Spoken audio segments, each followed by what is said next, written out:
I didn't think this story was gonna be as scary as it was, but it definitely is, so let me just start. So this guy says that when he was younger, one of his distant aunts passed away. He says that he really didn't know her, but he could tell the big impact that her death made on the family. Since they all traveled into the town that she passed away at, they sent him to go and spend the night with his cousins. He explains how they weren't gonna stay at the cousin's house, but at their cousin's grandmother's house. He had never met their grandmother until then, and he explains how she was really nice and even asked him to call her Mama Carmen. And no, it was not his grandmother. He was related to the uncle. The aunt was by law married, and his aunt, so it was the mom's mom, so not his grandmother, but his cousin's grandmother. I hope that makes sense. He explains that Mama Carmen's house was really big and it was made out of wood and it was so pretty, but he knew that there was just something off or weird about it. So when nighttime came, they directed him to this really big room in the house, and the older cousin said something to him that just like threw him off. Before walking out of the bedroom, his cousin tells him, hey, whatever you do, just don't respond to them. And he was like, what? What do you mean? And the cousin tells him, just don't respond to the voices. Don't respond to the thing that's gonna talk to you from under the bed. Bitch, if you think I was about to stay there, I'm gonna go wherever you're going after that, cause what the hell? However, he knew his cousins and how much they play around, all the pranks they've done on him in the past. So he was just like, ugh, this is another prank, so whatever, yeah, I won't listen to the voices. He also admits that when his cousins would stay at his house, he would also scare them, so obviously he just thought this was a joke. So he ends up falling asleep and then wakes up to a voice calling him by his name, Felipe. He thought he was dreaming, but as he opened his eyes, he could have sworn that he heard that last little Felipe. Not me giving myself goosebumps right now. So he's laying there very still, awake, and hears nothing. And as he's drifting off to sleep again, he hears that voice again, Felipe.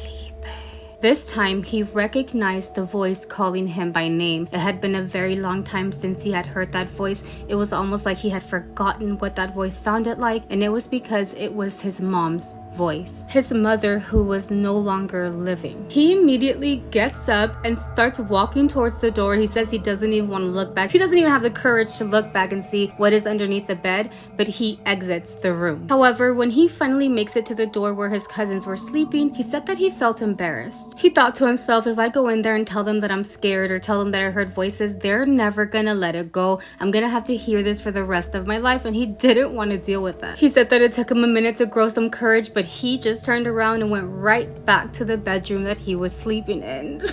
He walks down the hallway, goes into the room, lays down, and he's laying there for a good minute. And finally, he is drifting off to sleep, and that is when he hears the voice again. Felipe, I forgive you. You have nothing to forgive me for, he said, half asleep, responding to the voice. You wish for me to die, but I forgive you. The voice responded. So this is where Felipe finally starts telling us a story about what happened with his mom back when she was alive. And he says that he has to confess something that he had never told anyone. His mom was really sick, so sick that she fell into like some sort of paralysis on her body. And he had to take care of the mom because the dad basically abandoned them when this happened because he couldn't deal with it. So can you imagine, like, the mom fell into paralysis, the dad left because he just couldn't deal with it, and he left his son to take care of a fully grown adult. He does say that the dad did continue to send them money to help out around the house, but he never showed up. He stopped playing outside with the neighborhood kids. He stopped doing his homework. He didn't go to school anymore. And all he did all day long, 24/7, was to take care of his mom. And he admits that at that time, he really hated his life and everybody who was in it. And yes, it's true. He really wished for his dad to die for doing this to him, but he also admits that he wished for his mom to die as well. He says that he doesn't wish her dead the same way he wished his dad dead. He wished her dead just so that she can get some peace, so that she wouldn't be in pain, and so that he can also just be a kid again. And he says that it was really hard to take care of her because she couldn't eat by herself, she couldn't shower by herself, she couldn't even go to the restroom. So it was things that he had to do for her, and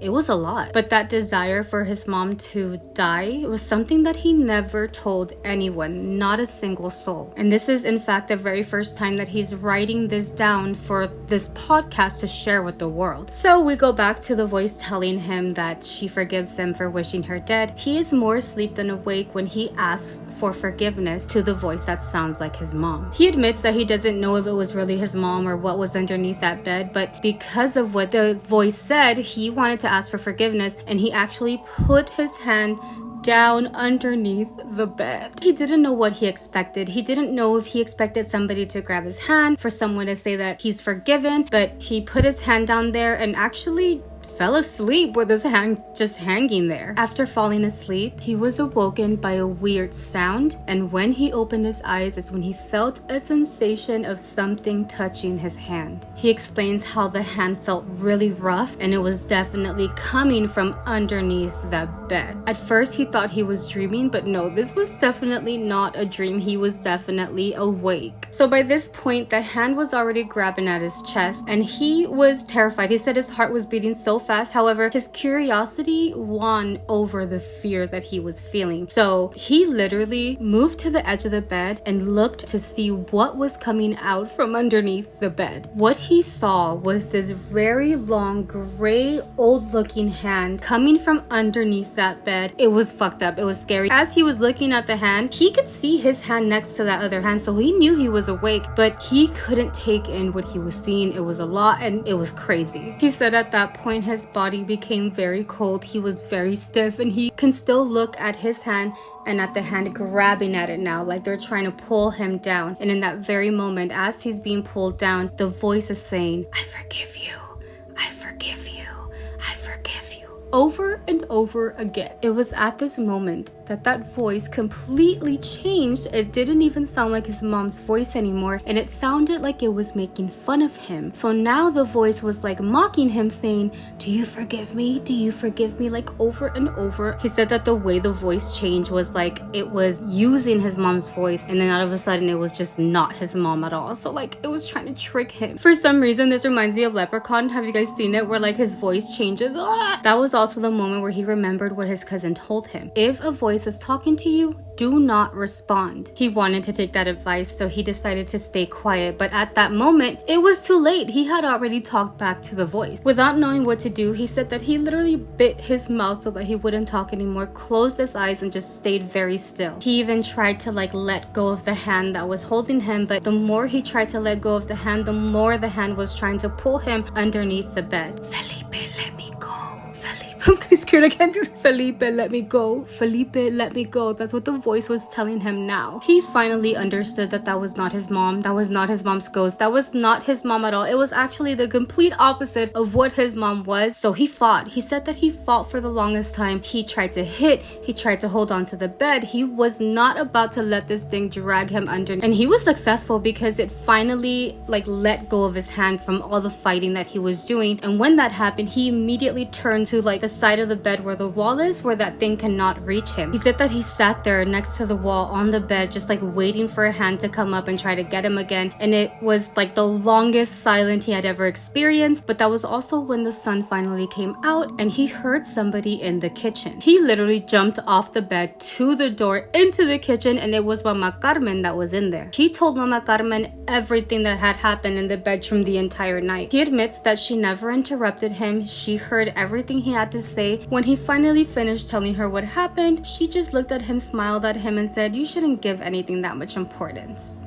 That surely it was a hallucination or he was dreaming. That maybe it was because of him going to the cemetery and funerals because of that aunt that passed away that might have caused him to hallucinate or have these types of dreams. She also asked him not to pay attention or to listen to his cousins because they're little scaredy cats and they also love scaring people but were scared as well. She told Felipe that they used to sleep in that bedroom and then didn't want to sleep in that bedroom anymore, so maybe they made it up so that no one could sleep in there.